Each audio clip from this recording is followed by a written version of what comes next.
Mise au point du secrétariat général de la SENCO sur les propos du vice-premier ministre Jean-Pierre Bemba à l'endroit de l'Église catholique en République démocratique du Congo.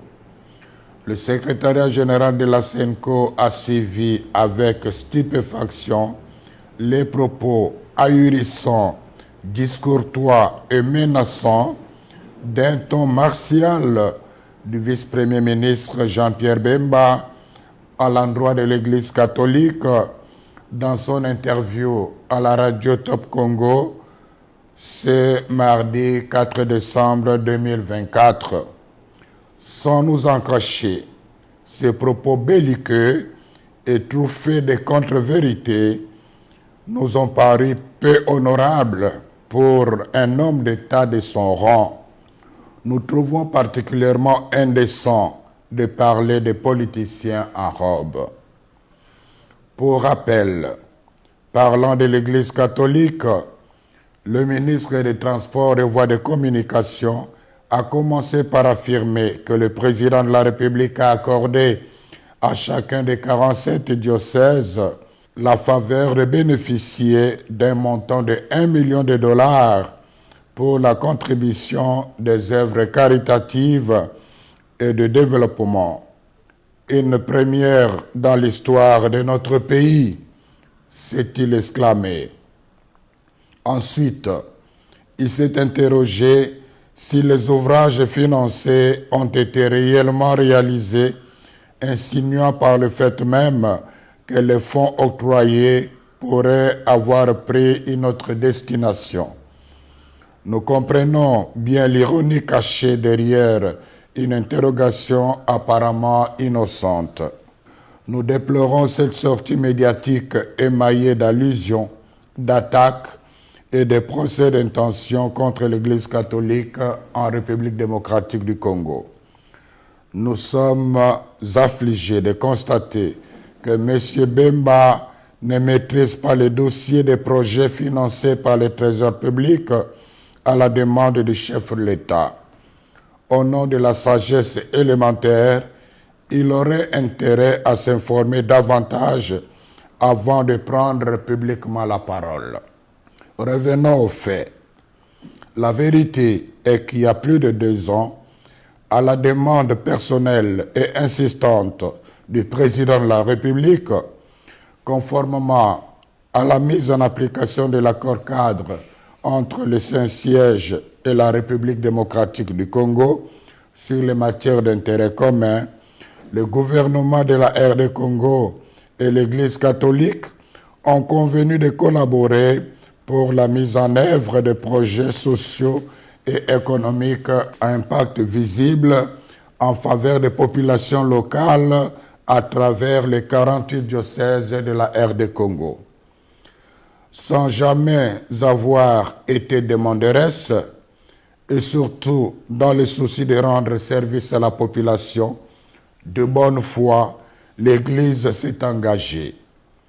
Auréolée de son expérience incontestable en matière de développement et des avantages de son omniprésence en territoire congolais, elle a accepté cette lourde charge en vue de contribuer au bien commun des Congolaises et des Congolais qui, comme on le sait, est souvent compromis à cause de la mauvaise gouvernance et de la corruption. Signalons toutefois que, pour des raisons pertinentes, largement compréhensibles, l'archidiocèse de Kinshasa s'est abstenu d'accéder au fonds. Dès le départ, le gouvernement congolais s'est engagé à mettre à la disposition des diocèses trimestriellement un fonds pour la mise en œuvre des projets retenus par chacun des 47 diocèses en RD Congo. Pour des raisons de trésorerie, il n'a malheureusement pas respecté l'échéance, mais il n'a pas renoncé aux engagements pris.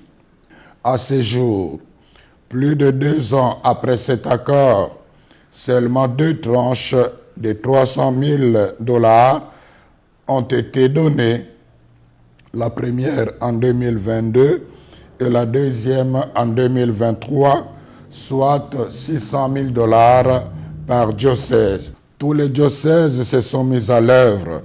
Certains ont même reçu la visite du conseiller principal du président de la République en charge des questions religieuses.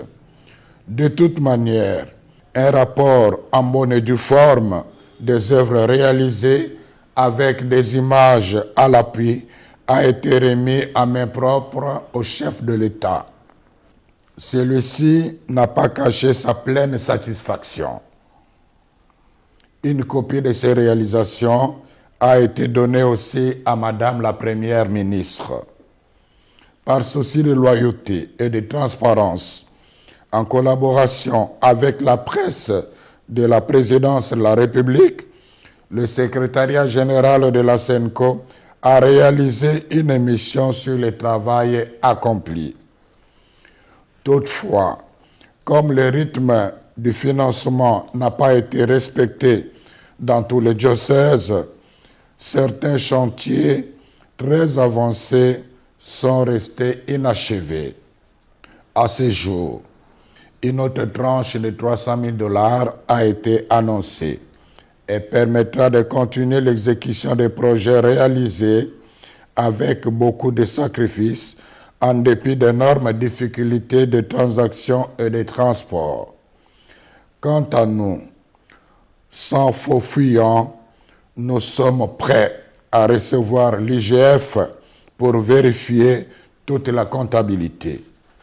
La SENCO avait dès le début prévenu les gestionnaires locaux de ces projets qu'elle ne couvrira personne en cas de malversation financière. Nous demandons au vice-premier ministre Jean-Pierre Bemba de rendre publiques les preuves de ces allégations de $1 million mises à la disposition de chaque diocèse. En même temps, nous continuons d'attendre patiemment celle de la prétendue collaboration qu'il avait insinuée, sans foi aux yeux, de notre mission d'observation électorale avec les Russes pour pirater les serveurs de la CENI. Qui dans ces pays ne sait pas que l'Église catholique, sans l'aide de l'État congolais, dépense chaque année des fonds immenses pour réaliser les œuvres d'utilité publique comme les écoles, les hôpitaux, les routes, les ponts, les hommes de vieillards, les orphelinats, etc. Par ailleurs, nous avons apprécié que le vice-premier ministre, ministre des Transports et Voies de Communication, rappelle la mission des hommes de Dieu de rassembler tous les fils et filles de la RDC, de parler de la paix et de l'unité. La question fondamentale est celle de savoir comment lui et ses alliés ont-ils accueilli les multiples appels de la SENCO ces dernières années au respect des principes démocratiques et des droits de l'homme, à la transparence du processus électoral et à l'organisation des concertations des représentants des forces politiques et de la société civile afin de renforcer la cohésion nationale et d'affronter ensemble les défis sécuritaires. N'est-ce pas au nom de la même paix que la SENCO demande de ne réviser ni changer maladroitement et imprudemment la Constitution? C'est toujours au nom de la paix que la même Église catholique avait demandé au VPM Jean-Pierre Bemba de ne pas s'engager dans un conflit armé post-électoral. Conflit qui a fait plus de 200 morts, dont les enfants en uniforme en 2007 en pleine ville de Kinshasa. Où trouve-t-on la haine dans le message de l'Église catholique? Nous réclamons les preuves tangibles. Aussi, faut-il rappeler qu'aimer quelqu'un ne signifie pas applaudir même ses erreurs. À cet égard, nous souhaitons ardemment que le vice-premier ministre Jean-Pierre Bemba se souvienne que l'Église qu'il vilipende avec dédain depuis un certain temps est la même dont il avait bénéficié de 2 précieuses visites pendant qu'il était en prison à La Haye. La vérité de l'histoire renseigne la sagesse, résiste à la frivolité du temps.